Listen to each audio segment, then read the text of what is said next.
Hello, buddy. It's that college football guy here with another video. I'm trying to get some stuff cleared out the way. Well, I thought I'd do this here, the Week 8 college football update. All of the recap show, I should say, by all of the subscriber games that happened during this week. I'll point out the good and the bad for everybody involved. And there was two cases of ugly, and I'll get into them, and one of them they're guilty of. All right. First off, the first subscriber game involved happened on Tuesday. It was actually Middle Tennessee State faced off against Liberty, and Middle Tennessee State lost 42-35. The good, well, they had a good passing game, 332 yards, 4 touchdowns, 2 INTs, and they forced a couple of turnovers. But the bad, well, the run game was underperforming, and 96 yards rushing, 1 touchdown, and couldn't even get a sack. So that's just not good enough, and unfortunately, that caused them a loss. Now, starting the Saturday games, remember I said that Michigan was out to prove a point? Subscriber School Michigan did beat up Michigan State 49-0. The good, great passing game. 357 yards passing, 4 touchdowns, no picks. The defense had played great. 2 INTs. One of them was a 72-yard pick six and had 3 sacks. The bad, though, the run game with all the offense they have, the running game is great. It underperformed 120 yards and 2 TDs. That was the only negative for Michigan. Ohio State and Penn State, 2 subscriber schools, went head-to-head. Surprisingly, for me anyway, Ohio State beat Penn State 20-12.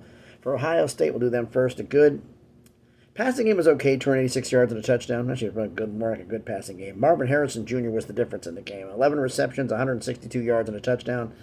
And they had 4 sacks on defense. The bad, did not force a single turnover. And your running game underperformed, 72 yards and a TD. That's got to get better. For Penn State, the good, defense forced a turnover and had 2 sacks, and your kicker went 2 for 2 on field goals. That was it.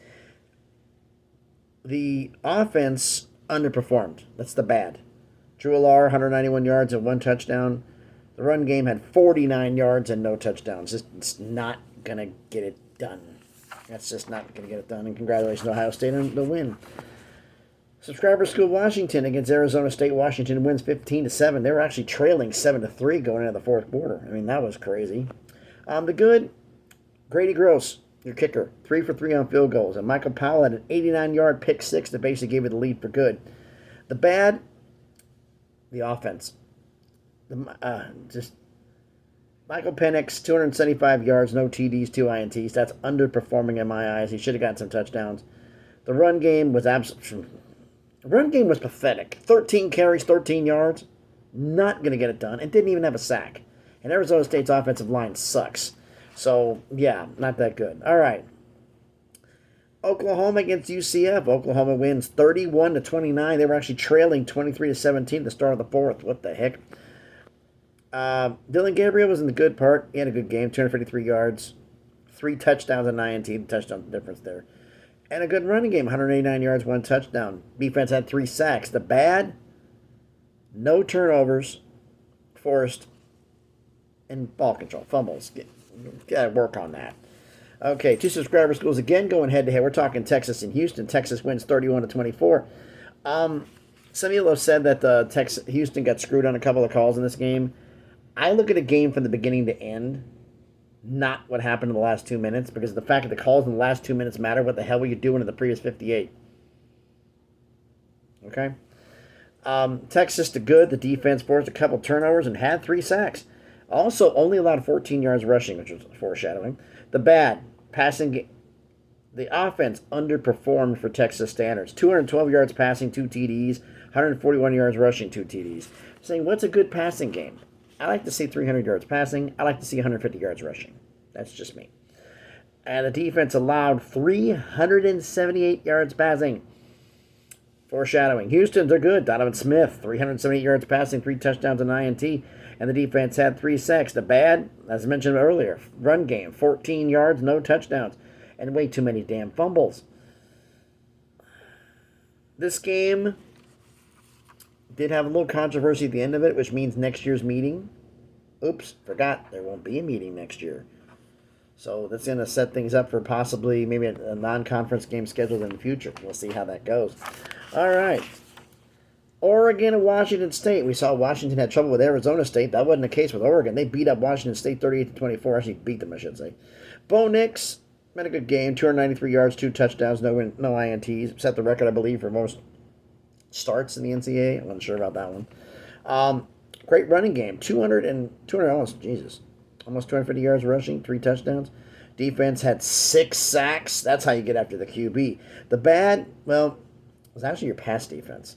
You gave up 438 yards passing. That's a lot. And you didn't force a turnover. That's got to improve. All right, we have, this is part of the ugly, one of the two. Actually, the two uglies are actually back-to-back, so it makes it easy. North Carolina, number 10 in the country, losing to Virginia 31-27. Tennessee blew them out. Y'all lose by 4. The good, Drake May, an okay game, good game, 347 yards and 2 TDs, but that INT at the end of the game is what cost them the game. The bad, just didn't play up to standards. You had two sacks and INT, which is okay, but the problem is you had about 228 yards rushing on the ground from Virginia. Not good enough, and that's the reason why you lost that game.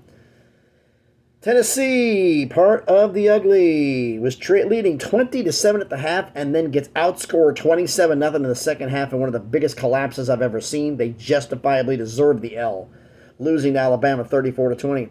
Joe Milton had a good game, 271 yards and 2 TDs, and defense forced a couple turnovers and had 4 sacks. The bad, it wasn't anything outstanding on rushing or passing. It's just the simple fact of the matter is I looked at the body language. I looked at how they thought all they had to do was show up for the second half.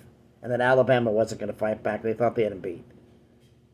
That's not how a Coach Saban team works. They don't give up until it's over. They will not quit. And you gave them oxygen and gave them a chance to get back into it and paid for it, and you deserve the L.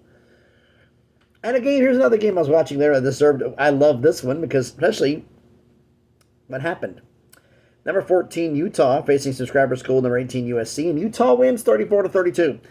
To complete their sweep of Utah's not getting in the Pac-12 championship game. And well, I can't say that. They may still get in based on everybody else being so even. They might backdoor their way in. But Cam Rising, their quarterback, and Brent Keithley, their tight end, both out for the year. So Cam's never going to play one game. But you know what had? Utah still won. Well, they got 4 in a row against SC now. The good for SC, the run game was okay, 145 yards, 3 TDs. The 3 TDs makes up for it. And Kalen Bullock had a 30-yard pick 6. That was a big thing. The bad, the rush defense. 247 yards loud, and Caleb Williams had his worst game, I think maybe ever. 256 yards, no TDs, no INTs.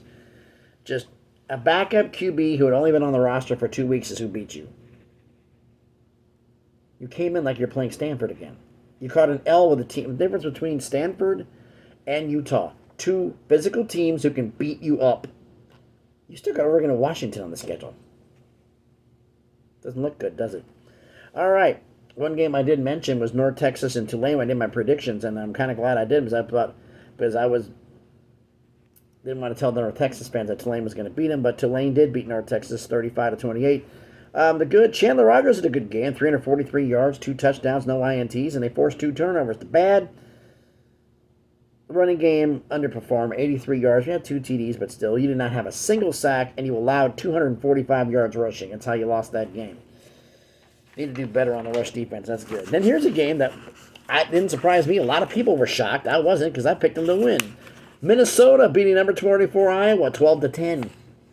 I said Minnesota's going to win this game. I feel good about this one. This is the first time Minnesota's beaten Iowa since 1999. That's crazy. 23-game losing streak, whatever the hell it is, 23-game losing streak. The good for Minnesota. Forced 3 turnovers, had 4 sacks. That's good. Also only allowed 11 yards rushing. And your kicker, Dragan Kisich, 4 for 5 on field goals. He was the Minnesota offense. The bad was the regular offense. 126 yards passing, 153 yards rushing. Not a touchdown amongst them. That is underperforming, but they got the win. Subscriber schools going head-to-head. Number 25 UCLA going up against Stanford, and UCLA beat the brakes off of Stanford 42-7. For the good for UCLA, the passing game, 282 yards passing, 2 touchdowns, no INTs. Great running game, 220-plus yards, 4 touchdowns. Defense played well, 4 sacks, 2 turnovers, only allowed 24 yards rushing. I mean, that's just all around. Your only bad was your kicker missed both his field goals. That was the only bad. And that great all-around performance. Stanford, the good. Actually, and the good for Stanford is one thing I didn't want to let in on the bad. Bad for UCLA's offensive line. Good for Stanford. Stanford's defense had 4 sacks. The bad, you allowed too many yards on opposing offense, and your own offense underperformed. 268 yards, 1 touchdown, 1 INT passing, only 24 yards rushing.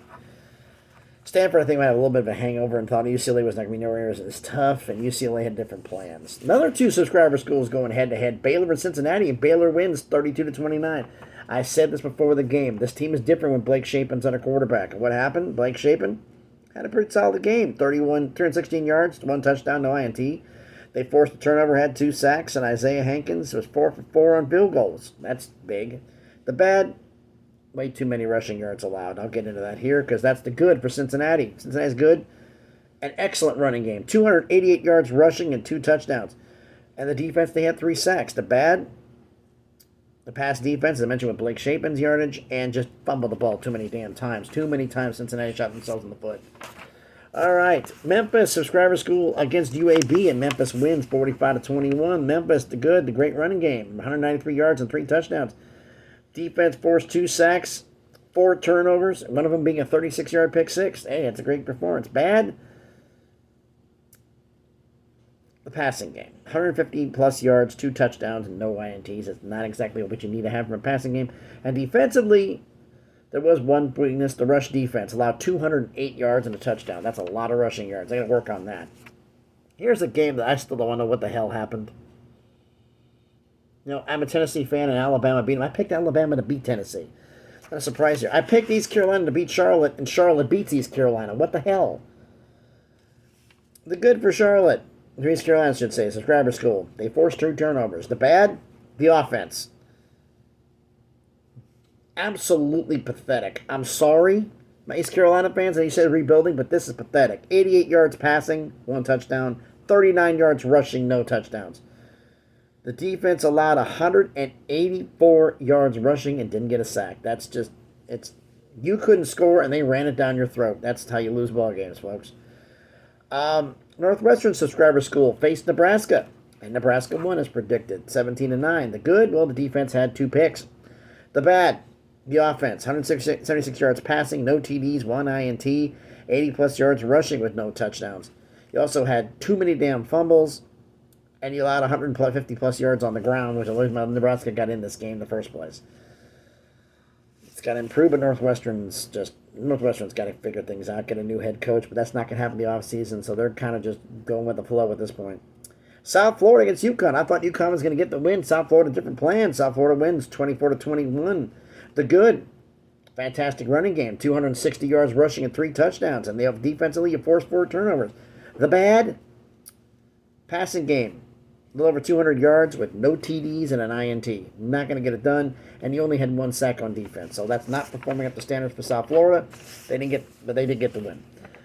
2 subscriber schools again, Oklahoma State, West Virginia. I thought West Virginia was going to win. Yeah, Oklahoma State said, hold my beer. Oklahoma State wins 48-34. Oklahoma State, the good, fantastic running game. 281 yards rushing and 4 touchdowns. Bad, defensively, allowed a lot of rushing yards. I'll get into that. The passing game underperformed for them. Just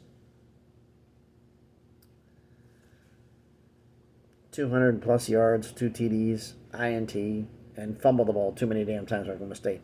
West Virginia, the good running game. 226 yards rushing, 2 touchdowns.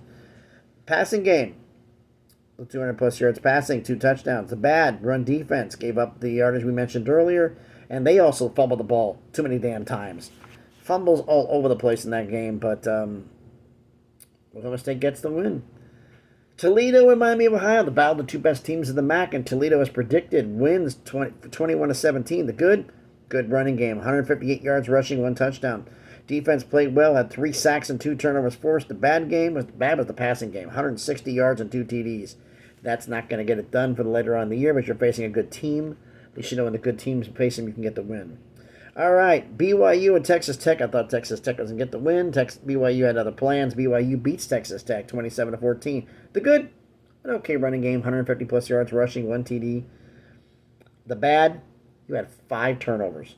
You are not going to beat anybody when you commit 5 turnovers. The passing game, 236 yards, 1 touchdown, 3 picks.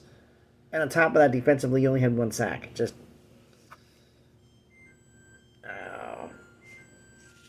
I love it when this damn thing goes off. Oh, guess what? We're going to take a little walk when we do something here, huh? Oh, going through the damn house. All the stuff going on in the house. All the crazy things. The lights going on, and my wife loves some cooking, so I turned off the lovely oven. Yeah, well, she actually did something sneaky. Yeah, she I was upstairs getting ready for work, getting dressed, getting prepared for everything, and she made me something for me to eat on the way out, put it in the oven, put it on a timer for an hour and a half. It just now went off. Took the timer out. I have to wait, because the timer was actually 5 minutes short, so I should be able to get this done before the timer. Okay, so let's get this cranking here. I got a 5-minute clock, so we can do this. It's 5 minutes short of the alarm. Kansas State, TCU. Kansas State subscriber school against TCU. Kansas State wins 41-3 over TCU. The good, elite running game. 343 yards rushing, 1 touchdown. Passing game was okay, 244 yards, but 4 TDs to make up for it. The bad, the only bad thing about it for Kansas State, you didn't pitch a shutout. Everything went well. The kicking game, phenomenal performance. You gave up a field goal. That's the only thing I can complain about. You didn't get a shutout. I mean, that was a fantastic performance. All right, we got UNLV and Colorado State. I picked UNLV to blow out Colorado State. Colorado State had other plans, but UNLV held on and got the win, 25-23. The good, passing game was good. 353 yards passing, but no TDs or INTs, as I said, only good. Your man was Jose Pisano, the kicker, 6 for 6 on field goals. The bad, the run game, 138 yards, 1 TD. It's underperforming. You only had 1 sack, but you got the win. And lastly, San Diego State against Nevada. Nevada, one of the 2 winless teams. I thought San Diego State's going to get that win. Nevada said no. Nevada ends their 16-game losing streak and beats San Diego State 6-0. The good for San Diego State. Subscriber scope. Okay, running game, 157 yards, no TDs. Defense had 3 sacks, and you only allowed 98 yards passing. And 140-plus yards rushing. The bad was your own passing game. 47 yards, no touchdowns, no INTs, and too many damn turnovers, which allowed Nevada to stay in this and kick field goals. Just bad performance. So now, with all the wins that happened this week, we had the list I went through of whoever's a subscriber school. So now, because of the games this week, we're going to add Tulane, Texas, Rutgers, Ohio, UNLV, Oregon, Utah, LSU, Ole Miss, and Georgia State are now all bowl eligible. So congratulations to those schools on making bowl eligibility, especially congratulations for a couple schools. Jacksonville State, Georgia State, UNLV, who Jacksonville State first year, of course, and UNLV and Georgia State haven't been bowl eligible in a long time. Congrats to both those schools. So thanks everybody for watching this video. Hope everybody's enjoyed it. I got to get this food out of the oven here, eat it real quick, and then get on my way to the road here. It is just past 11 o'clock. I got to get out of here by noon. So, and the clock is ticking, so I can get a little bit. I have a little bit of a longer drive today. I got somewhere to go in Virginia, but because of traffic, it delivers on Tuesday. I get living part of it driving today, and then a full day driving tomorrow, so I have enough time to get there. So, thanks everybody for watching, and anything that you do with the channel, any interactions appreciated. So please like, comment, and subscribe. Thanks everybody for watching again. Everybody's having a great Sunday. Be safe, and please be good to each other.